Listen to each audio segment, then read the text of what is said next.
ക്രിസ്തുവിൽ പ്രിയ ദൈവമക്കളെ, വീണ്ടും വരുന്നവനാവുന്ന യേശു ക്രിസ്തു നിസ്തുല്യ നാമത്തിൽ നിങ്ങൾക്ക് ഏവർക്കും എൻ്റെ സ്നേഹവന്ദനം അറിയിച്ചുകൊണ്ട് ഞാൻ എൻ്റെ കർത്തവ്യത്തിലേക്ക് കടക്കട്ടെ. വെളിപാട് പുസ്തകം 2-ാം അധ്യായം അതിൻ്റെ 1, 2, 3, 4 ഈ 4 വാക്യങ്ങളിൽ കൂടെ എന്താണ് രേഖപ്പെടുത്തിയിരിക്കുന്നത് എന്നതിനെ കുറിച്ച് ഇവിടെ നിങ്ങളുമായി പ്രതിപാദിക്കാമെന്ന് വിശ്വസിക്കുന്നു. ദൈവത്തിന്റെ വചനത്തിലേക്ക് നമുക്ക് ശ്രമിക്കാം. എഫെസോസിലെ സഭയുടെ ദൂതന് എഴുതുക, 7 നക്ഷത്രം വലം കൈയിൽ പിടിച്ചുകൊണ്ട് 7 പൊൻനിലവിളക്കുകളുടെ നടുവിൽ നടക്കുന്നവൻ അരുളി ചെയ്യുന്നത്, ഞാൻ നിന്റെ പ്രവൃത്തിയും പ്രയത്നവും സഹിഷ്ണുതയും കൊള്ളരുതാത്തവരെ നിനക്ക് സഹിച്ചുകൂടാത്തതും അപ്പോസ്തലന്മാരല്ലാതിരിക്കെ തങ്ങൾ അപ്പോസ്തലന്മാർ എന്ന് പറയുന്നവരെ നീ പരീക്ഷിച്ചു കള്ളന്മാർ എന്ന് കണ്ടതും നിനക്ക് സഹിഷ്ണുതയുള്ളതും എന്റെ നാമനിമിത്തം നീ സഹിച്ചതും തളർന്നു പോകാഞ്ഞതും ഞാൻ അറിയുന്നു. എങ്കിലും നിന്റെ ആദ്യ സ്നേഹം വിട്ടുകളഞ്ഞു എന്ന് ഒരു കുറ്റം നിന്നെ കുറിച്ച് പറവാനുണ്ട്. നീ ഏതിൽ നിന്ന് വീണിരിക്കുന്നു എന്ന് ഓർത്ത് മാനസാന്തരപ്പെട്ട ആദ്യത്തെ പ്രവൃത്തി ചെയ്യുക.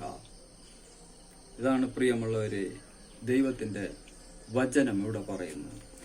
പത്മോസ് ദ്വീപിലാകെ അടയ്ക്കപ്പെട്ടിരുന്ന യോഹന്നാന് സ്വർഗത്തിലെ ദൈവം കാണിച്ചു കൊടുക്കുന്ന ദർശനത്തിൽ ദൈവത്തിന്റെ പുത്രനാകുന്ന യേശു കർത്താവ് യോഹന്നാന്റെ അരികിൽ നിന്നും എഫെസോസ് സഭയുടെ ദൂതൻ കത്തെഴുതുവാൻ വേണ്ടി കൽപ്പിക്കുമ്പോൾ, ആരാണ് എഫെസോസ് സഭ എന്ന് പറഞ്ഞാൽ ഏഷ്യ മൈനറിലുള്ള ഒരു മനോഹരമായ ഒരു പട്ടണമാണ്, അല്ലെങ്കിൽ ഒരു രാജ്യമാണ് ഏഷ്യ മൈനർ. ആസിയയുടെ തലസ്ഥാനമായ ഏഷ്യ, ആസിയ പട്ടണത്തിന്റെ തലസ്ഥാനമായ ഏഷ്യയിൽ അവിടെ അതിന്റെ സമ്പൽ സമൃദ്ധി എന്ന് പറഞ്ഞാൽ ദൈവവിശ്വാസത്തിൽ ജീവിക്കുന്ന ഒരു ജനതയാണ് അവിടെ ഉണ്ടായിരുന്നത്. അവർ അവിശ്വാസത്തിന്റെ പാതയിൽ കൂടെ ജീവിക്കുന്ന ഒരു വ്യക്തി സമൂഹമല്ല, ദൈവിക മാർഗത്തിൽ ജീവിക്കുന്ന അവർക്കുണ്ടായ ഒരു അനുഭവമാണ് അവിടെ രേഖപ്പെടുത്തിയിരിക്കുന്നത്. പ്രിയമുള്ളവരെ, അവർ പിന്മാറ്റത്തിന്റെ അവസ്ഥയിലേക്ക് പോകാതിരിക്കാൻ തക്കവണ്ണം ദൈവം അവരെ കാത്തു സൂക്ഷിക്കുന്ന ഒരു വിധമാണ് അവിടെ രേഖപ്പെടുത്തിയിരിക്കുന്നതായിട്ട് നമുക്ക് കാണുവാൻ സാധിക്കുന്നത്.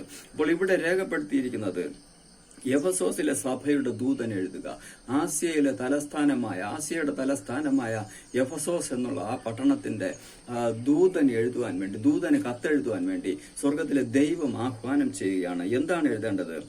യേശു കർത്താവ് ആരെന്നാണ് ആദ്യം അവിടെ സൂചിപ്പിക്കുന്നത്? 7 നക്ഷത്രം വലം കൈയിൽ പിടിച്ചുകൊണ്ടിരിക്കുന്നവൻ, നിന്നെ വലം കൈയിൽ വരച്ച വരയിൽ കണ്ടുകൊണ്ടിരിക്കുന്ന കർത്താവ്, നിന്റെ കയ്യിലുള്ള എല്ലാ രേഖകളെയും കണ്ടുകൊണ്ടിരിക്കുന്ന കർത്താവ്, നിനക്ക് തരുവാൻ പോകുന്ന നക്ഷത്രം ദീപ നക്ഷത്രമാണ്. ഇവിടെ നമുക്ക് നക്ഷത്രം എന്നാൽ എന്താണെന്ന് ഒരുപാട് സത്യവേദ പുസ്തകത്തിൽ കൂടെ തന്നെ അറിയാൻ സാധിക്കും. ആ സത്യവേദ പുസ്തകത്തിൽ രേഖപ്പെടുത്തിയിരിക്കുന്ന അടയാളങ്ങൾ, പുലർകാല നക്ഷത്രമുണ്ട്, ദൈവത്തിന്റെ നക്ഷത്രമുണ്ട്, ഇങ്ങനെ ഒരുപാട് നക്ഷത്രങ്ങളെ കുറിച്ച് അരുണോദയപുത്രനായ ശുക്ര എന്ന് യോശുവ പറയുന്ന ഒരു നക്ഷത്രമുണ്ട്. ഇങ്ങനെയുള്ള ഒരുപാട് നക്ഷത്രം, ഗോളങ്ങൾ, സൂര്യചന്ദ്രങ്ങൾ എല്ലാം നക്ഷത്ര ഗണത്തിൽ പെടുന്നവരാണ് പ്രിയമുള്ളവരെ. ആ ഗണത്തിൽപ്പെടുന്ന നക്ഷത്രം പോലെ നിന്നെ കരവലയത്തിൽ താങ്ങി നടത്തുന്ന കർത്താവോടെ ആഹ്വാനം ചെയ്യുകയാണ്. 7 നക്ഷത്രം വലം കൈയിൽ പിടിച്ചും കൊണ്ട് 7 പൊൻനിലവിളക്കുകളുടെ നടുവിൽ നടക്കുന്നവൻ അരുളി ചെയ്യുന്നത്.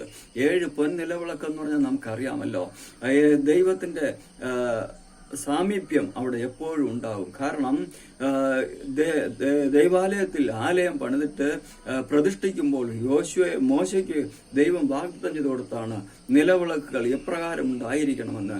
അതുപോലെ ആ 7 നിലവിളക്കുകളുടെ മധ്യേ ഉലാവിക്കൊണ്ടിരിക്കുന്ന കർത്താവാണ് നമ്മളോട് ആഹ്വാനം ചെയ്യുന്നത്. ഞാൻ നിന്റെ പ്രവൃത്തി, ഇവിടെ രേഖപ്പെടുത്തിയിരിക്കുന്ന ഈ 3-4 വാക്യങ്ങൾ വായിക്കുമ്പോൾ അതിൽ രേഖപ്പെടുത്തിയിരിക്കുന്നത് ഏകദേശം 13ഓളം കാര്യങ്ങളാണ് പ്രിയമുള്ളവർ അവിടെ രേഖപ്പെടുത്തിയിരിക്കുന്നത്. ഞാൻ നിന്റെ പ്രവൃത്തി എന്നാണ്. ഞാൻ എന്ന് പറഞ്ഞാൽ യേശു ക്രിസ്തു നിന്റെ ആരുടെ? എഫെസോസിലെ വ്യക്തികളുടെ, എഫെസോസിലെ ആ ഭരണാധികാരികളുടെ അവരുടെ പ്രവൃത്തി, ആ രാജ്യത്തിലുള്ള അവരുടെ പ്രവൃത്തി, അല്ലെങ്കിൽ ആ സഭാ വിശ്വാസികളുടെ പ്രവൃത്തി, സഭയെ ഉൾക്കൊള്ളുന്ന കർത്താവ് അവിടെ രേഖപ്പെടുത്തിയിരിക്കുന്ന സഭാ വിശ്വാസികളുടെ പ്രവൃത്തിയെ ഞാൻ കണ്ടു. അപ്പോൾ അവരുടെ പ്രവൃത്തി. എന്താണ് പ്രവൃത്തി? നമുക്കറിയാമല്ലോ. നാം ഓരോരുത്തരും ഓരോ തൊഴിൽ മേഖലകളിലായിരിക്കുമ്പോൾ അന്നുള്ള ഓരോ പ്രവൃത്തി ജോലികളും ഓരോ കൃതാർത്ഥതയോടുകൂടെ സത്യസന്ധതയോടുകൂടെ ഓരോ പ്രവൃത്തിയും ചെയ്തു തീർക്കുവാൻ നാം ബാധ്യസ്ഥരാണ്. അതാണ് അവരുടെ പ്രവൃത്തി. അവർ ഓരോ ദിവസവും ചെയ്യുന്ന പ്രവൃത്തികളെല്ലാം ദൈവശ്വാസീയമാകയാൽ, ദൈവത്തിന് ഹിതകരമാകയാൽ ആ പ്രവൃത്തികളെല്ലാം ദൈവം കണ്ടു. അടുത്ത് പ്രയത്നം. ഒരു പ്രവൃത്തി, ഒരു ജോലി ചെയ്ത് തീർക്കുവാൻ വേണ്ടി കഠിനാധ്വാനത്തിൽ കൂടെ ഇന്നത്തെ ജോലി ഇത് ചെയ്ത് തീർക്കണമല്ലോ എന്നുള്ള വ്യഗ്രതയോടുകൂടെ നാം ചെയ്തു തീർക്കുന്ന പ്രവൃത്തികളാണ്. ആ പ്രവൃത്തിയിൽ തീരാത്ത ഒരു അനുഭവം നമ്മുടെ ജീവിതത്തിൽ ഉണ്ടാകുമ്പോൾ, തളർന്നു പോകുന്ന ഒരു അനുഭവം നമ്മുടെ ജീവിതത്തിൽ ഉണ്ടാകുമ്പോൾ അതാണ് പ്രയത്നഫലം. ആ പ്രയത്നവും കണ്ടു. അടുത്ത് സഹിഷ്ണുത. സകലതും സഹിപ്പാനുള്ള ഒരു കൃപ, സകലവും സഹിപ്പാനുള്ള ഒരു ക്ഷമ നമുക്ക് ദൈവം തന്നിട്ടുണ്ട് പ്രിയമുള്ളവരെ. അതാണ് ഇവിടെ പറയുന്നത്. സഹിഷ്ണുതയും. കൊള്ളരുതാത്തവരെ നിനക്ക് സഹിച്ചുകൂടാന്ന്. കൊള്ളരുതാത്തവരെ. ഈ ലോക ജീവിതത്തിൽ ഇന്ന് ലൗകിക മാർഗത്തിൽ ജീവിക്കുന്ന വ്യക്തികളെ നമുക്ക് കാണുവാൻ സാധ്യമല്ല. അവരെ നമുക്ക് ഇഷ്ടമല്ല എന്നുള്ളൊരു ജീവിതത്തിൽ കൂടെ വിശ്വാസത്തിന്റെ പാതയിൽ അല്ല.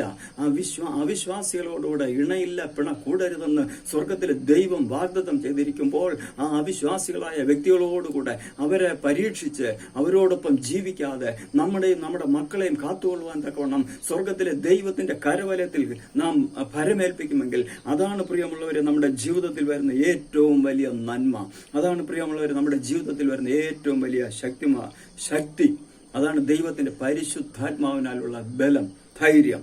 അടുത്ത് അവിടെ പറയുന്നു, അപ്പോസ്തലന്മാർ എന്ന് പറയുന്നവരെ നീ പരീക്ഷിച്ച് കള്ളന്മാരെന്ന് കണ്ടത്. നമ്മുടെ ഓരോ ഭവനത്തിലും വരുന്ന പ്രാർത്ഥനയ്ക്കായി വരുന്ന, അല്ലെങ്കിൽ നമ്മുടെ ഓരോരുത്തരുടെയും ഭവനങ്ങളിൽ വന്ന് ഓരോ ആവശ്യങ്ങൾ പറയുവാൻ വേണ്ടി വരുന്ന പ്രാസംഗികന്മാരായാലും സഭയിലെ പുരോഹിതരായിരുന്നാലും ആരു തന്നെ ആയിരുന്നാലും പ്രിയമുള്ളവരെ, അവരാരെയും കൈക്കൊള്ളരുത്. കാരണം അവർ കള്ളന്മാരെന്നിവിടെ സത്യവേദ പുസ്തകം നമ്മെ പഠിപ്പിക്കുന്നു. ഞാൻ ഒരു ചെറിയൊരു കാര്യം നിങ്ങളുമായി പങ്കുവെച്ചുകൊള്ളട്ടെ. ഈ അടുത്ത കാലത്ത് ഒരു സഹോദരി എന്നെ വിളിച്ചു, ഞാൻ പോയി സംസാരിച്ചപ്പോൾ ആ സഹോദരി പറയുകയാണ്, എന്റെ ഭവനത്തിൽ ഈ പ്രാസംഗികൻ വന്നു. ആ പ്രാസംഗികൻ വന്ന് ഭവനത്തിന്റെ ഗേറ്റിന്റെ മെയിൻ കവാടത്തിന്റെ അവിടെ വന്നപ്പോൾ പറഞ്ഞു, സഹോദരി, ഈ മുറ്റത്തിൽ എല്ലായിടവും ക്ഷുദ്രം ചെയ്ത് കുഴിച്ചിട്ടിട്ടുണ്ടെന്ന് പറഞ്ഞു. എന്താണ് ഈ ക്ഷുദ്രം? അപ്പോൾ ഞാൻ ഈ സഹോദരിയോട് പറഞ്ഞു, എങ്കിൽ ആ പറഞ്ഞ വ്യക്തിയോട് ഇതിനെ കുഴിച്ചിട്ടിരിക്കുന്ന സ്ഥാനത്ത് നിന്ന് ഞാൻ എടുത്തു തരാൻ പറയണ്ടല്ലേ? അയാൾ ദൈവവിശ്വാസിയല്ലേ? അയാൾ പ്രാസംഗികനല്ലേ? അല്ലെങ്കിൽ അയാൾ നിങ്ങളെ ഭവനത്തിൽ പ്രാർത്ഥിക്കാൻ വേണ്ടി വരുന്ന ആളല്ലേ? അയാളോട് നിങ്ങൾ എന്തുകൊണ്ട് പറയുന്നില്ല? അപ്പോൾ ഈ സഹോദരി പറയാണ്, എല്ലാവർക്കും അതിനെ കുഴിച്ചെടുക്കുവാൻ പറ്റത്തില്ല. ഈ കുഴിച്ചെടുക്കുവാൻ ഇതിനെ പറ്റത്തില്ല എന്നാണ് പറയുന്നത്. അപ്പോൾ ഇതാണ് കള്ളന്മാർ. ഇങ്ങനെയുള്ള കള്ളന്മാർ നിങ്ങളുടെ ഭവനത്തിൽ കടന്നു വരുമ്പോൾ പ്രിയമുള്ളവരെ, ഇവരെ എല്ലാവരെയും നിങ്ങൾ അകറ്റി നിർത്തണം. അപ്പോൾ ഇതാണ് ഇവിടെ രേഖപ്പെടുത്തിയിരിക്കുന്നത്. കള്ളന്മാർ നീ കണ്ടതും നിനക്ക് സഹിഷ്ണുതയുള്ളതും എന്റെ നാമനിമിത്തം നീ സഹിച്ചതും. ദൈവത്തിന്റെ നാമത്തിന് വേണ്ടി നീ എന്തൊക്കെ ത്യാഗം സഹിച്ചിട്ടുണ്ടോ, ദൈവത്തിന്റെ നാമത്തിന് വേണ്ടി നീ എന്തൊക്കെ ജീവിതചര്യയിൽ നീ എന്തൊക്കെ ത്യജിച്ചിട്ടുണ്ടോ, അതെല്ലാം നിനക്ക് നന്മയായി ഭവിക്കുമെന്ന് ഇവിടെ രേഖപ്പെടുത്തിയിരിക്കുന്നു. കൂടാതെ ഇവിടെ രേഖപ്പെടുത്തിയിരിക്കുന്നത്, നീ തളർന്നു പോകാഞ്ഞതും. നിന്നെ തളരുവാൻ സ്വർഗത്തിലെ ദൈവം അനുവദിക്കുകയില്ല.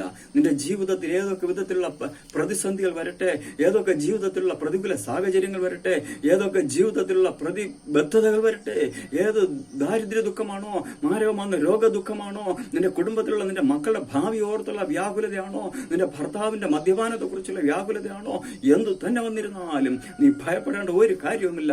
സ്വർഗത്തിലെ ദൈവം പറയുന്നു, എന്റെ നാമനിമിത്തം നീ സഹിച്ചതും നീ ഇതുവരെയും തളർന്നു പോകാതെ ദൈവവിശ്വാസത്തിൽ നിൽക്കുന്നുവോ, ആ വിശ്വാസത്തിൽ ഇന്നയോളം നിർത്തിയ ദൈവം പറയുന്നു, അതിൽ നീ നിലനിന്നുകൊള്ളുക എന്നാണ് പറയുന്നത്. എങ്കിലും അടുത്ത് പറയുന്നത്, എങ്കിലും നിന്റെ ആദ്യ സ്നേഹം വിട്ടുകളഞ്ഞു എന്നൊരു കുറ്റം നിന്നെ കുറിച്ച് പറയുവാനുണ്ട്. പ്രിയമുള്ളവരെ, നിന്റെ ദൈവത്തിലുള്ള വിശ്വാസം, നീയും ദൈവവുമായിട്ടുള്ള ബന്ധം, നീയും ദൈവവുമായിട്ടുള്ള ഉറപ്പ്, അത് എവിടെയാണ് തകർക്കപ്പെട്ടത്? കാൽവരി ക്രൂശിൽ കർത്താവായ യേശു ക്രിസ്തു നിനക്ക് വേണ്ടിയും എനിക്ക് വേണ്ടിയും എന്റെയും നിന്റെയും പാപത്തിന് ബലിയായി കാൽവരിയിൽ യാഗമായി തീർന്നപ്പോൾ അവിടെ നമുക്ക് വേണ്ടി അവസാനത്തിൽ രക്തം വരെയും ചിന്തിയെ ആ രക്തത്താൽ നമ്മളെ വീണ്ടെടുത്ത കർത്താവ് പറയുന്നു, ഭയപ്പെടേണ്ട, ഭയപ്പെടേണ്ട, ഒന്നിനെ കുറിച്ചും ഭാരപ്പെടേണ്ട. ഞാൻ നിന്നോട് കൂടെ ഉണ്ട്, ഞാൻ നിന്നെ വഴി നടത്തും, ഞാൻ നിന്നെ പോറ്റി പുലർത്തും, നീ എന്നോട് കൂടെ ഇരുന്നാൽ മാത്രം മതി. ആ ദൈവത്തിന്റെ സന്നിധിയിൽ നേരോടും നീതിയോടും വിശ്വസ്തയോടും കൂടെ ആയിരിക്കാൻ ഈ ദൈവത്തിന്റെ വചനം, ഈ 4 വാക്യങ്ങളിലും കൂടെ ദൈവത്തിന്റെ വചനം നമ്മുടെ ജീവിതത്തിൽ ഒരു അത്ഭുതം പ്രവർത്തിക്കുവാൻ, ഒരു അതിശയം പ്രവർത്തിക്കുവാൻ, ഒരു അത്ഭുതവാനാവുന്ന ദൈവം, അവൻ അത്ഭുത മന്ത്രി, വീരനാം ദൈവം, നിത്യപിതാവ്, സമാധാനത്തിന്റെ പ്രഭുവായ ദൈവം നമ്മോട് ആഹ്വാനം ചെയ്യുന്നു. ഇന്നയോളം ഞാൻ നിന്നെ നടത്തി, ഇന്നയോളം ഞാൻ നിന്നെ പുലർത്തി, നിന്നെ പരിപാലിക്കുവാൻ ഞാൻ സമർത്ഥനാണ്.